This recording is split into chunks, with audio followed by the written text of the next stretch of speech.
नमस्कार, मेरा नाम पड़ेगा अंकित कुमार सिंह और आप देख रहे हैं किसान तक।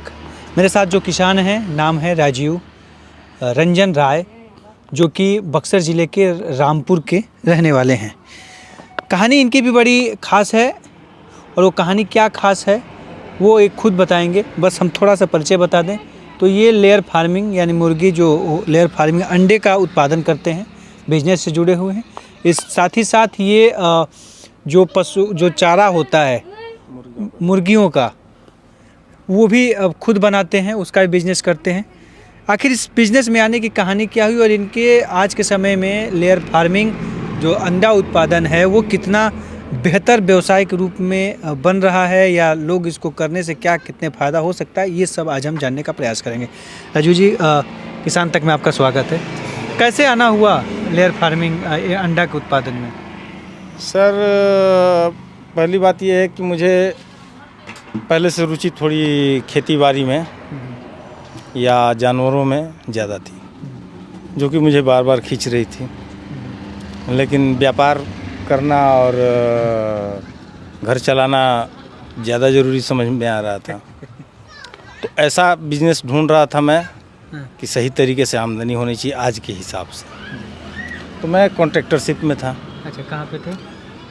तो कुछ प्राइवेट फॉर्म्स के एवं गवर्नमेंट सेक्टर के कॉन्ट्रैक्ट ले करके काम किया करता था। नलकूप विभाग, ठेकेदार? जी वही ठेकेदार को ही। तो इसके बाद मैं 2013-14 तक पटना में काम किया बिल्डिंग सेक्टर में, वो भी ठीक रहा। इसके बाद 2015 में मुझे काम मिला मढ़ौरा में। मढ़ौरा पड़ेगा आपको छपरा क्षेत्र में। वहाँ पे रेल इंजन कारखाना बन रहा था। वहीं पे जाने के दौरान, काम उठाने के दौरान मैंने देखा कि एक लेयर फार्म है। देखकर इस पे दिल भा गया। इसके बारे में मेरी रुचि बढ़ने लगी। जब भी फुर्सत मिलता वहाँ जा कर के फार्मर से मिलता, उनसे समझता। हालांकि वो अंदर नहीं आने जाने दे रहे थे, क्योंकि उस समय की व्यवस्था कुछ और थी, कुछ और ज़्यादा डरते थे फार्मर। अब थोड़ी सी निश्चिंता हो गई है क्योंकि व्यवस्थाएं आ चुकी हैं। उस समय व्यवस्थाएं नहीं थी तो बहुत सोच समझ के फार्मर को रहना पड़ता था। और तब से मैं प्रयास में लग गया। 2015, 16, 17 तक मैं अलग अलग बैंकों के चक्कर लगाता रहा। अच्छा, जी लोन लेने के लिए। चूँकि हम लोग जनरल कैटेगरी से आते हैं तो नॉर्मली सरकार की ओर से किसी तरह की विशेष सुविधा थी नहीं, सब्सिडी वगैरह थी नहीं। अब तो है। अब है, तब नहीं थी। अच्छा, तब नहीं थी। तो अदर कास्ट के लिए थी, जिस पे टिप्पणी नहीं करूँगा, लेकिन मतलब वो सब बाद की बात है। 17-18 तक लड़ाई लड़ा जी। आपने। तो 17 में जा कर के मैं एक अभियान में जुड़ा जिसमें संजीव श्रीवास्तव करके एक एंटरप्रेन्योरशिप चला रहे थे। उन्होंने एक प्रोग्राम किया बक्सर में, तो उनसे मिला। उससे पहले मैं ट्रेनिंग ले चुका था अपोलो पटना से। क्योंकि बैंक ने डिमांड किया था कि आपके पास कोई प्रूफ होना चाहिए कि आप इस बिज़नेस के लायक हैं। तब ट्रेनिंग लिए थे? तो जाकर मैं अपोलो रोड से ट्रेनिंग लिया। इसके बाद भी बहुत सारे शुरुआत फिर कब से? 18 से 19 से? 17 तक कोई लोन नहीं हुआ, प्रोसेस में लोन आया 18 में। 18 में मेरा लोन क्लियर हुआ। अच्छा। 18 में लोन क्लियर हुआ। मैंने कंस्ट्रक्शन में अपना काम लगाया इसके। 18 में मई जा कर के मेरा बिल्डिंग तैयार हो गया। उसके बाद इसमें लग गया? उसके बाद इस बिज़नेस में मैं लग गया। ठेकेदारी छूट गया? ठेकेदारी छोड़ दिया मैंने। 18 के बाद छोड़ दिए? जी, 17 के बाद। 17 के बाद जी, बीच में मैंने किया था, लेकिन फिर अच्छा, तो अंडा उत्पादन के साथ और क्या क्या कर रहे हैं? फिलहाल अंडा उत्पादन है और ऑन फीड है। ऑन फीड का मतलब हुआ कि अपने फार्म के लिए खुद से दाना बनाना। इसकी बिक्री मैं नहीं करता। बिक्री नहीं करते, आप खुद बनाते हैं? खुद बनाते हैं अपने। तो थोड़ा सा कितना हो जा रहा है अंडा उत्पादन? कितना हो जाता है?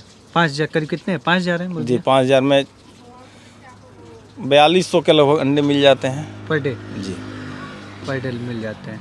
ये तो साल भर के बाद कितने दिनों के बाद? करीब 7-8 महीने के बाद होता है ना? जी, जैसे कि मुर्गियां जब आती हैं 34 ग्राम की आती हैं और 120वें दिन कम से कम एक अंडा आपको मिलना चाहिए। 120वें दिन, 120वें दिन, 4 महीने करीब पहले। और 5वें महीने तक 50% एबव प्रोडक्शन आपका होना चाहिए। तो अच्छा, तो पर डे 4200 अंडे आ जाते हैं। 4200 क्या रेट अभी चल रहा आ है? रहे हैं। क्या रेट चल रहा है अभी? अभी तो हालांकि कुछ रेट में सुधार हुआ है, यही कोई 5 रुपये 12 पैसे 14 पैसे गया है रेट। अच्छा, पहले क्या था? बीच में दाम कम हुआ था ना? बहुत कम। कितना था? अंडे उत्पादन में खर्च आता था 4 रुपये 38 पैसे और अंडे बिक रहे थे 3 रुपये 90 पैसे 4 रुपये 38 पैसे एक मुर्गी पे खर्च आता था। एक अंडा, एक अंडे पे खर्च आता था एक अंडे पे खर्च आता था जी। और और एक अंडा बिकता था 3 रुपये 90 पैसे। घाटा तो हाँ जी, तो ये सब तो व्यवसायियों की उठापटक है। किन्नी सीसी करके कंपनी है, कॉर्पोरेट, मतलब वो अपने को, हाँ समझ गया। अब उसके बारे में भी क्या आप डिटेल में वो आपसे कहें? दिक्कतें हैं दाम को लेकर थोड़ा सा बिहार जी, के जी। आसपास के नहीं नहीं, इसमें देखिए एक्चुअल फैक्टर मैं बतला रहा हूँ क्या है। नेशनल एक कोऑर्डिनेशन कॉर्पोरेशन करके एक समिति है जो अंडे का रेट निकालती है। वो सरकार की नज़र में इस आधार पे निकालती है रेट कि मैं किसानों का जब अंडा नहीं बिकेगा तो मैं खरीदूंगी। लेकिन वास्तविकता ये है कि वो अपना एक अलग फॉर्म रखी हुई है जो अंडे का व्यापार करती है अदर कंट्रीज़ में, और ये रेट को ड्रॉप करके अंडे को खरीद के और फिर रेट बढ़ाकर और बेचने का काम करती है। ये आप इन सब दाना में चीज़ों क्या से क्या लगा यूज करते हैं मुर्गियों के दाना में? मुर्गियों के दाना में मूलतः मक्का, हाँ। सोया, सरसों खल्ली और राइस ब्रान की खल्ली और पत्थर, बस इन 5 चीज़ों से आप बना रहते हैं। बनता है। कितना इनकम हो जाता है और कितना खर्च आ जाता है? ये सर इसमें एक्चुअल रेशियो कहिएगा तो अभी पोल्ट्री के बहुत बुरे हालात चल रहे हैं आज 5 साल से, और इत्तेफाक से मैं 5 साल से ही हूँ इस फील्ड में। तो इसको अगर शोषण नहीं हो तो पर अंडे किसान को, या प्रति मुर्गी कह दीजिए, प्रति मुर्गी किसान को 300 रुपये बचने हैं। प्रति मुर्गी आपने जितनी क्षमता की रखी है, आप एक मुर्गी पर 300 रुपये सालाना, आप जितने रखिए उतने सालाना की जी बात जी, कर नहीं नहीं, फ्लॉक पे फ्लॉक पे जी। अच्छा। तो चलिए, राजीव जी की ये कहानी थी और उम्मीद करते हैं वीडियो और ये कहानी उनके आपको पसंद आया होगा। तब तक के लिए किसान तक की पूरी टीम को दीजिए इजाज़त। नमस्कार।